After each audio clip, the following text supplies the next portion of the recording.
অতীতে যারা মাইনাস করতে চেয়েছেন তারাই মাইনাস হয়ে গেছেন। আর রাজনীতি থেকে আমাকে মাইনাস করার সিদ্ধান্ত একমাত্র দেশবাসী নিতে পারেন, অন্য কেউ নয়।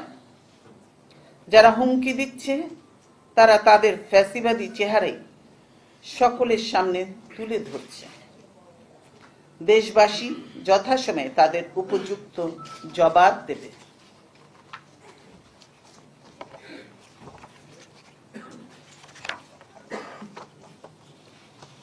প্রিয় সাংবাদিক বন্ধুগণ, আপনারা জানেন আমাকে নাকি তারা মাইনাস করে দেবে।